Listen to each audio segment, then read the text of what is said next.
Mes chers amis, nous allons maintenant découvrir un enseignement proposé par le Admour Azaken sur la paracha de Bo.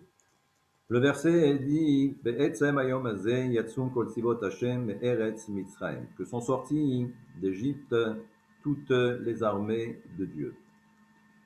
Le Admour Azaken rapporte un midrash dans lequel il est dit que Hana a imploré Hashem Tsevaot, le Dieu des armées.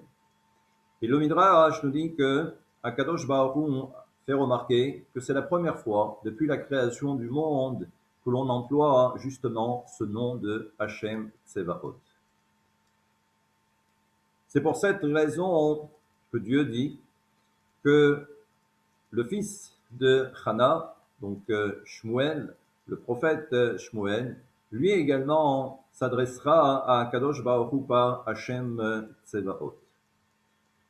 La question qui est donc posée maintenant par le Admour Azaken, c'est justement d'essayer de comprendre quelle est la différence entre le Yud Ke Vav Ke, le tétragramme, et le Hashem Tsevaot. Il n'est pas nécessaire de rappeler qu'il existe différents noms de Akadosh Baruch Hu que l'on a déjà vu dans la paracha de la semaine dernière, dans la paracha de Va'era. Mais une petite précision s'impose. Pour bien comprendre, nous savons qu'on fait état dans la chassidoute ou dans la mystique du principe même des séphirotes. Et nous savons que pour chaque séphira correspond un des noms de Dieu. D'ailleurs, pour essayer de bien comprendre, le nom par définition, c'est ce qui définit, c'est ce qui caractérise. Et nous savons que on ne parle pas ici de l'essence de Dieu, mais on parle des différentes façons dont Dieu se dévoile dans la création ou dans l'histoire ou à travers les événements. Et nous savons donc qu'à chaque séphira correspond un des noms de Dieu. Exemple simple, le nom de Dieu qui est Kel, Aleph Lamed. Nous savons que Kel est associé à la séphira de Hesed. Nous savons que Elohim est associé à la notion de Gevura, autrement dit la séphira de Gvura. Maintenant, qu'en est-il du Yudke Vavke et pour quelle raison le Yudke Vavke serait-il supérieur par rapport aux autres noms de Akadosh Baruch Hu? Pour répondre à cette question, le Admour Azaken nous fait remarquer, si nécessaire, que dans une séphira, il y a ce qu'on va appeler le Keli, et il y a également ce qu'on va appeler le Or, la lumière. Nous savons également qu'en mystique et en Hassidut, le Keli porte un nom, et nous savons que la lumière également porte un nom. Je reprends les deux exemples précédents. Lorsque l'on parle de Kel ou l'on parle de Elohim, il ne s'agit là que du Keli, du réceptacle. Autrement dit, comme si en fin de compte, le réceptacle était une sorte de prisme à travers lequel, eh bien justement, la lumière qui est contenue à l'intérieur du Keli va pouvoir justement rayonner. D'où cette notion de couleur, comme si en fin de compte, chaque séphira émettait une couleur. D'ailleurs, il faut savoir aussi que même dans la mystique ou même dans la chassidoute, nous savons que les couleurs ont leur importance. Je referme vite cette petite parenthèse. Donc, ce que nous dit ici le Admour Azaken, c'est que justement, si le Keli, je reprends l'exemple de Kel ou de Elohim, de Chesed et de Gevura, quel est le nom qui correspond donc à la lumière qui est contenue à l'intérieur de chaque Keli? La réponse est très simple, c'est justement le Yudke Vavke, c'est le tétragramme. Ça veut dire que dans chaque séphira, la lumière qui est contenue à l'intérieur, c'est le Yudke Vavke, ce n'est que le Keli qui va porter le nom de Akadosh Baruch Hu. Comme si en fin de compte, le vecteur de cette lumière à travers ce prisme, eh bien, ça va être ces différentes séphirotes. À partir de là, on comprend maintenant un peu. Et là, ce que nous dit le Admour Azaken, c'est que lorsque l'on parle du monde de la Hatzilut, donc qui est le premier monde, je laisse le Adam Kadmon, mais le monde de la Hatzilut, toujours d'après la Chassidut et d'après la mystique, en fait, il n'existe aucune différence entre le Keli entre le réceptacle et la lumière elle-même. Les deux ne font qu'un. Et là, on comprend que dans le monde de la Hatzilut, même si l'on fait état du principe des 10 séphirotes, il faut savoir que dans le monde de la Hatzilut, on appelle cela que de la Elakut, c'est de la divinité, c'est-à-dire c'est la notion du Echad.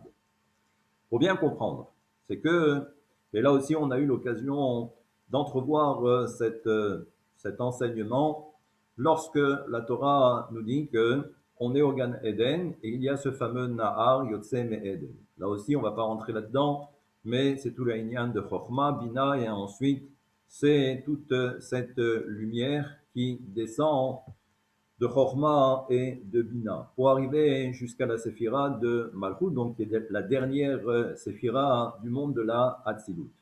Pour l'instant, on parle ici de Hardout, on parle ici d'unité, on parle ici de Elakut. Et ce n'est qu'à partir du monde de la Malchut, que l'on va appeler le Gan, le jardin, à ce moment-là, la Torah nous dit que, eh bien, le Gan s'est divisé en 4 fleuves. À partir de là, on voit apparaître la notion du nombre, la notion du multiple. Et là, cela signifie en fin de compte que l'on descend maintenant dans les 3 autres mondes que l'on appelle la Bria, Yetzira et Asiya. Eh bien maintenant, que se passe-t-il? C'est que, apparemment, ce que l'on a bien compris, le monde de la Hatzilut, c'est le monde de la Elakut. Ensuite, les 3 autres mondes, c'est ce qu'on appelle le monde du Piroud, c'est la division. Et là, c'est très difficile de prendre conscience de la réalité de la notion du Ehad, parce que on est dans le nombre, et plus le nombre est important, et plus on a du mal à y voir très clair. Alors, ce que nous dit maintenant le Admor Azaken, c'est que le Yudke Vavke se trouve que dans le monde de la Hatzilut, entre guillemets. Maintenant, il faut savoir aussi que lorsque on parle de Moshe Rabbeinu, Moshe Rabbeinu, c'est celui qui va donner également la Torah au peuple d'Israël. On parle ici de cette Torah qui est la Torah du monde de la Hatzilut. D'ailleurs, c'est pourquoi ce que dit le verset Ze Shemi Leolam Veze Zichri Ledor Dor. Eh bien, voici Ze Shemi, c'est mon nom, Leolam, à tout jamais, Veze Zichri, et c'est mon souvenir. Je rapporte ce verset simplement pour bien comprendre que ce verset fait référence au principe même des mitzvot. D'ailleurs, c'est pourquoi dans les Tikkuné à Zohar, on nous fait remarquer que lorsque l'on fait référence à Ze Shemi, il faut associer avec Yud Ke. Autrement dit, les 2 premières lettres du tétragramme. Ze Zichri, Zichri im Vav Ke. Et Zichri avec les 2 autres lettres du tétragramme qui sont le Vav et le Ke. Pourquoi je dis cela? C'est que dans la première partie, Shemi plus Yud Ke, eh bien, ça nous donne justement 365. Ce sont les 365 commandements négatifs. Et la deuxième partie, Zichri, donc mon souvenir, plus Vav Ke, eh bien, ça nous donne 248. Autrement dit, les 248 membres ou les 200, on va dire, commandements positifs. Et là, on comprend que on a employé le Yud et le Ke, le Vav et le Ke, autrement dit le tétragramme, que l'on a associé au mitzvot de la Torah. Comme pour dire que, en fin de compte, la Torah qui a été donnée par Moshe Rabbeinu, c'est la Torah du monde de la Hatzilut, c'est la Torah du Yud Ke Vav Ke. Maintenant, force est de constater que on ne se trouve pas, nous, dans le monde de la Hatzilut, mais il y a également ces 3 autres mondes, donc la Bria, la Yetzira et la Asiya. Eh bien, maintenant, la question est de savoir, c'est que si le Yud Ke Vav Ke reste et demeure que dans le monde de la Hatzilut, qu'en est-il maintenant des 3 autres mondes? Quelle est la lumière qui va ensuite s'habiller dans les 3 autres mondes et à travers également le prisme des 10 séphirotes qui constituent chaque monde?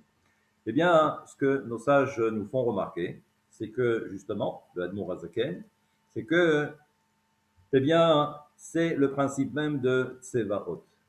Tsevaot qui signifie les armées. À partir de là, on commence maintenant à comprendre que Ici, lorsque on arrive dans le monde de la Bria, donc tout de suite en dessous du monde de la Hatzilut, c'est le nombre. Mais en réalité, c'est le monde des Neshamot et c'est le monde également des Malachim, des anges. Donc les âmes et les anges, qui représentent justement les Tsevaot, qui représentent les armées de Hakadosh Baruch Hu.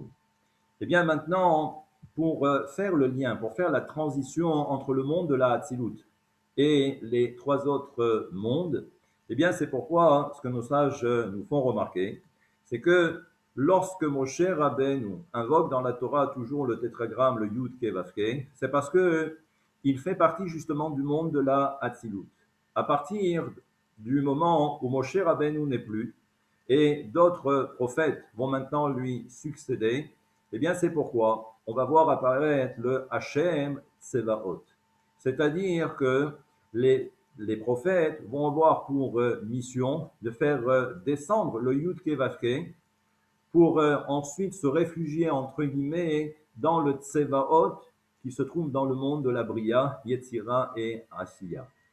À partir de là, on comprend que il faut être capable, et c'était ça la force, le pouvoir, la puissance des prophètes, c'était de faire descendre cette lumière, le Yud Ke Vav Ke, même dans ces trois mondes où malheureusement on s'aperçoit que l'Aïlakout n'y est plus. Et là, c'est tout le travail de tout un chacun. Ça, c'est la première partie proposée par le Admour Azuken, simplement pour comprendre. Donc nous avons Hachem, et nous avons Hachem Tsevaot. Hachem, c'est le Yud Ke Vav Ke, le monde de la Hatzilut. Et Hachem Tsevaot, c'est lorsqu'on est capable de faire descendre le Yud Ke Vav Ke, même dans Tsevaot, qui représente les trois mondes inférieurs. Mais vous remarquerez que dans ce passage, il y a écrit Tzivot Hachem. Sont sortis d'Égypte les armées de Dieu.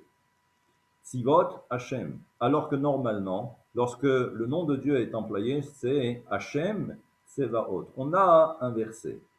Et bien là aussi, ce que nous dit le Admour Azaken pour essayer de bien comprendre, c'est que justement, lorsque l'on fait descendre la lumière et tout le travail, la mission pour tout un chacun, c'est d'arriver justement à faire remonter, encore une fois, c'est un des principes qui a été évoqué à plusieurs reprises par le Admour Azaken, où justement nous avons toutes ces netzutzot, nous avons toutes ces étincelles, encore une fois, qui sont tombées en Égypte. Tout le travail du peuple d'Israël, c'est de récupérer justement toutes ces netzutzot. Et il faut savoir que ces étincelles sont appelées également tsevaot. Et c'est pour cette raison que lorsque le peuple d'Israël va être maintenant capable de faire remonter toutes ces netzutzot, ou en réalité toutes ces tsevaot, vers Akadosh Baruch Hu, alors à ce moment-là, c'est le chemin inverse. C'est-à-dire que c'est d'en bas vers le haut. Habituellement, c'est Hachem Tsevaot, mais ce que nous fait remarquer le Admor Azaken, c'est Tzivot Hachem. C'est-à-dire qu'on a été capable de faire remonter toutes ces étincelles qui sont comparables à des armées de Hakadosh Baruch Hu, parce que ce sont justement des étincelles divines. À ce moment-là, lorsqu'elles remontent, elles s'annulent justement dans le Hachem, dans le Yud Ke Vav Ke. Encore une fois, si vous avez bien compris, tant qu'on est dans le Echad, tant qu'on est dans le monde de la Hatzilut, on ne se pose pas de questions. Le questionnement n'intervient que dans les mondes, dans les trois mondes inférieurs, et plus encore dans le monde de la Asiya qui est le nôtre. Les Netzutzot, lorsqu'elles sont en bas, eh bien, elles ont comme encore une fois l'impression d'exister, c'est-à-dire une entité à part ou à part entière. Lorsqu'on arrive à les faire remonter, elles s'annulent devant le Créateur et à ce moment-là, elles redeviennent également à leur tour cette notion de Ehad. Elles deviennent à nouveau de la Elakut, elles deviennent à nouveau de la divinité. Comme si en fin de compte, tout remontait à sa source et comme si on renvoyait tout cela vers le monde de la Hatzilut, le monde de la Elakut, le monde de l'unité. On comprend donc maintenant que ce jour-là, que s'est-il passé en Égypte? Eh bien, on a tout récupéré. On a récupéré toutes ces étincelles divines et ça a été ça, en fin de compte, tout le travail.